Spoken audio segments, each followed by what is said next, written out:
What is up, you guys? Welcome back to another video. My name is Chris, as always with me, Liam. And today we are diving into Invincible Season 3, Episode 7. The Invincible War has finally come. But before we do, make sure you hit that subscribe button if you haven't already, and hit that notification bell so you never miss a single episode. We drop multiple a week.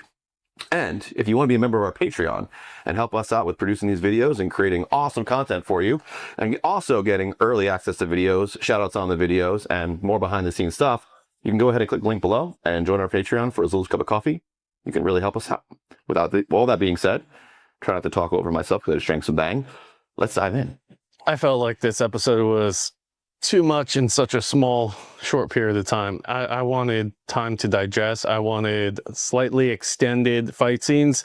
The opposite of my fear has occurred here, where I was worried that it was going to be like a Dragon Ball Z where 20 episodes for one fight type thing, but this was the polar opposite, like million fights in one scene type thing. Yeah. All the other marks were really cool to see. All fucking twisted assholes. Holy shit. Except for the one who just wants his mommy. Yes, but they kind of all admitted at one point that, yeah, they want mommy too. Yeah. Let us know down in the comments below. If you have never read the comics and you just watched this episode, do you agree with Liam?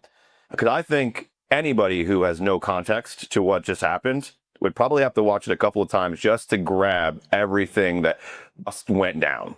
Because you had 18 alternate marks show up and attack the world. Just so that the whole world would look down on Invincible and no longer see him as a hero. And he would feel alone and abandoned, and Angstrom Levy could ultimately crush him before he kills him, right? Yeah, that Shocky dude, the Sparky dude. Powerplex from last episode. Powerplex, yeah. Yes. He was the one who threw it all in our faces. It's all his fault. Oh, yeah. That was stupid to me. Yeah. Yeah. Okay. Like, we felt it. We didn't need it. The hammer to literally nail it into our forehead. That was my opinion on that anyway. But there was a couple cool little heroes that showed up that I had never seen before. One of them looked like an android version of, like, Frieza, the one in space. That's Tech Jacket. Is it? Yeah. I don't know who that is. You will. Is this the first introduction of him? In the series, yes, but in the comics, you would have already known who he is. Okay. Or I think it's a she now in the series. It looked like it was a female armor. I have no idea. Okay. Yeah, I don't know. I thought it was like a brief second that you see it, right? Yeah. And it looked to me like they had altered the frame to be a female. It's funny how you understood based on my description. Yeah. Let us know in the comics. I keep saying comics. In the comments below, do you think they switched Tech Jacket? The other little cameo that I really enjoyed was the mummy ghost. They've been doing a really long running gag with him for sure. Every season he pops up for like this little bit, and then he's like, no! Enjoy being a misogynist. Yeah, that's fun. I think eventually they're gonna pay that off, and he's gonna he'll get at like somebody's body to get it. Yeah, but for right now, he just keeps getting screwed. So is Rexplosion dead? Like completely dead? Yeah, he's gone. Rexplode is dead. He blew up his entire body from the skeleton. Yeah, I know, but they just got done giving us his backstory too. That's why they did it, right? They built him up to take him away. That's why they gave you the love interest with Ray that didn't really exist. Fuck you, Kirkman. That's what's... Well, I mean, the series makes us love and know Rex way more than the comics does, right? So, like, he was, someone who watched the series, he's a beloved character. So his death was felt. It's a little bit more like in the background. They figure it out later in the comics. It's like, oh shit, that happened. Like, yeah. The one version of Mark that's fighting all the defenders or whatever. The one that attacks the Guardians of the Globe. Yeah, Guardians, yes, thank you. When he's in there, he is fucking psychotic too. Oh yeah, most of them are. Like, he's twisted. He's like, man, this was too easy. I want to torture y'all and do all this other shit. Yeah. It's like, holy fuck. They're all polar opposites of him. Yeah, like, he completely ends up getting trapped in the Darkverse, that one. Yes. After breaking what was his name? Nightwing. Nightwing's leg. And then Nightwing sacrificed himself, brought him to the other universe. That's what the other members of the Guardians of the Galaxy, I think it was Black Samson, that's like, You think he sacrificed himself. He must have been eaten by that monster. Because there's like a monster that roams that verse. And that if you stay there too long, it will eat you kind of thing. I think that's basically what the fate of those two they were being told is. They got eaten by that monster. Yeah, but he can come and go as long as he's alive. He can. But if Invincible holds on to him, then he's going to go with them. So he may have just sacrificed himself. Okay. Yeah. The Mohawk version was really interesting. Yeah, he's like one of the more iconic ones from the comics as well. Mohawk Mark, yeah. And then Omni Mark. The mustache? He's the one that's like wearing Omni-Man's suit. Oh, because I could have sworn I saw Mark gets killed in space. Yeah, I was gonna say I could have sworn I saw one of the Marks with the mustache, just like his dad. He gets killed by Tech Jacket in space. Yeah. A bunch of them die. Like a whole bunch of them die. Cecil.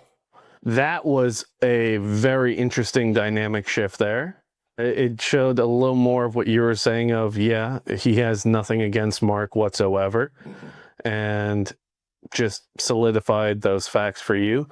But I enjoyed how Mark's like, yeah, I'll work with you, but I'm not working with you. Yeah. It's just, I'm not going to work for you. I'm going to work with you because it's convenient. It's what the world needs, but I'll never work for you. Yeah.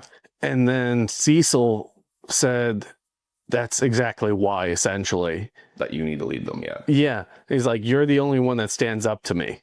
I need you in this position because I need to be questioned from time to time, which is good leadership. Yeah. Which I thought was brilliant and gave me a whole lot more respect for the character that they've created with Cecil. Yeah. Than I did before. I mean, I thought the dude was, yeah, all for his country, but I thought he was more devious in his nature than sticking to his core values like you suggested from the beginning. Yeah.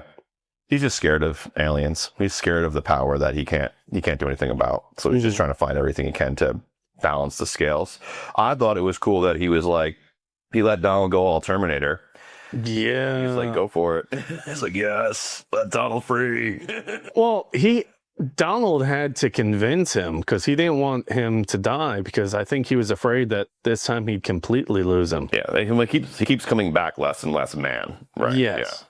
But I think that Cecil was hesitant because that's his true only friend.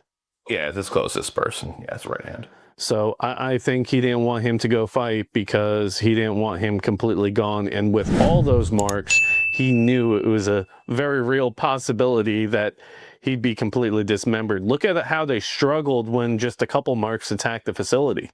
Yeah. Right? We also have Eve getting put down and now in a coma. Yes. That was sad, but it was also interesting seeing the parents show up again. Yeah. I don't know. I think that they still love her, right? Care for her. The dad's the stubborn one. Yeah. It is weird that they showed up at the one place that they hate. Like, they hate that she works for the government. They hate that whole thing exists. So it was weird, but it was, well, it could be their last chance to say goodbye if she was going to go. Yeah. But Mark was super hesitant about even fighting the other ones because of the state of Eve. He just didn't want to leave her. Doesn't want to lose her. But he wouldn't go. Yeah, he does though. It took a lot though. Like even he was willing to let his mom and brother suffer in favor of her. I don't ever think, okay, Oliver was directly in danger, 100%. But he knew his mother was never in danger. How? Because he knew his mother was safe in the suburban areas, hadn't been attacked. He didn't find that out till later. Maybe. But in that, it just showed the priority level of where Eve is with him. I think she's above everyone, including his mother and brother. And also, Eve is hurt directly because of him. So he feels responsible. He always feels responsible. Yeah. She suited up and went to fight other marks with him. And so, to him, he's responsible for that. No, it was a double date. Yeah. With, 18 other marks. Yep. So an 18th date. Yeah. Well, not 18th, but you know what I'm getting at. Maybe you guys know what I'm getting at. I don't know where I'm going anymore. Then we have Conquest show up. Well, that's the very end of the episode, yeah. So you wanted to get to the technicians part first? with Angstrom Levy. Yeah, so we get to them jump turn back on him. to Levy, how he survives. First of all, we find out how he survived. He already had this deal set up with these technicians, these other people from another universe, I that feel like we knew that already, if though. the shit went sour, that he was going to have them put him back together. Mhm. We find out that he actually promised them a bunch of stuff for that and didn't come through on it, which is ultimately why they take control of him at the end of the episode. Why? What did he promise? Did we hear that part? I don't recall. I don't think so. Okay. I don't know what he's promised them. He promised the other marks Their own- dimension or Yeah. whatever. They're all Them they were run. so they're all about expanding their power, their control, their empire, and so he was going to Gee, give them who's that each sound like? dimensions so that they can run them. Yeah, Ultramites. yeah. But ultimately, they turn on Levy. He sends them to that same dimension that he tried to trap Mark in, that the Guardians of the Globe saved him from. And then when he thinks he's saving himself and going back to get himself repaired, loses his arm, and they turn on him because he has not come through, and so they take control of him. Because I'm trying to do the math in my head of remembering the shape of him sending them, because there's almost like a stop sign. So I'm wondering if that means there's only 8 marks left from the original 18 that attacked. Yeah, Because I think there was only 8 that got sent to the different dimensions. that would make sense. I mean, I didn't count them when they were still standing. Like, they're all floating there. You could probably go back and count them. Yeah, that's what I'm thinking, because it looked like a stop sign to me, if I'm remembering accurately. Let me know in the comments whether it was a stop sign shape when Angstrom Levy launched them all in the different directions to send them to the same place. They're in that weird wasteland now. Yeah. Yeah. So you have Invincible now is not doing he won't do any hero work. He's on cleanup. Immortal and Kate both have retired. Rex is gone. He's dead. Shrinking Ray has retired as well. You've got Black Samson, Bulletproof, Martian Man, not Martian Man, but what does he call himself? He got ripped in half almost. Shapesmith. All of them are basically in triage, like healing right now. Mark was making fun of him for what he said when he was dying. Yeah. What stupid thing you said again? Come on, someone help me out here. Yeah. So What'd he say? you don't really have many people left to defend at this point in time. And now we have one of the most anticipated, one of the strongest fights Mark's had yet, about looming over him in the form of Conquest, which is how this episode ends and how the season finale is most likely going to go, is going to be that epic battle where Mark has literally been pushed further than he's ever been pushed. He's actually right now looking for someone to beat up, to let all that anger out on, and Conquest is also looking to teach him a lesson. Yeah. So we're in for another fight. Hopefully it won't be as quick and as rushed as the last episode, as we want, a little bit more of that. But I'm afraid it's going to be exactly the same. well, that's the thing. Like, I mentioned it earlier. The actual fight in the comic book is only 72 hours as well. But we got a little bit more of like them destroying things, where in the comic book, obviously, it's just like a one flash, one picture, boom, they're dead. That thing's done. That thing's gone. Where we actually got to see them like level the Pentagon and do these different things where they were destroying Buckingham Palace or whatever that was there in England. I forget what the name of that. I think it is Buckingham Palace, where there was like destroying everything. Mm-hmm. But yeah, I think it would have been cooler to have more of the marks, like learn more about them. That would have been fun. Yes, I agree. A little more of what led them down that path. Yeah. The other piece that I want to mention, for the last thing I want to talk about, is when Oliver shows up and Mark restrains himself. He wants to kill him, but he restrains himself because he wants to be the good example for Oliver. And Oliver's like, kill him, kill him, kill him. Mm-hmm. Right? So that's the last piece I want to... Mark is going to kill him. Mark accepts that at the right before Angstrom gets away. Mark says, "Okay, he's gonna kill him." I know, but I just appreciate the nod to that. Is what I'm saying. Okay. Yeah. So he wants to be the good role model. Okay. You disagree, obviously. I guess he clearly knows more about what's going to happen next than I do. So yeah, I think the days of caring about that kind of stuff is gone. He hurt Eve. People hurt Eve, and that's not going to last. Okay, fair enough. Yeah, so appreciate you guys tuning in. Let us know what you thought of this episode. What do you think of all the marks? Do you wish you would have got a little bit more of their backstories, where they come from? Was it rushed to you, or was it everything you hoped for?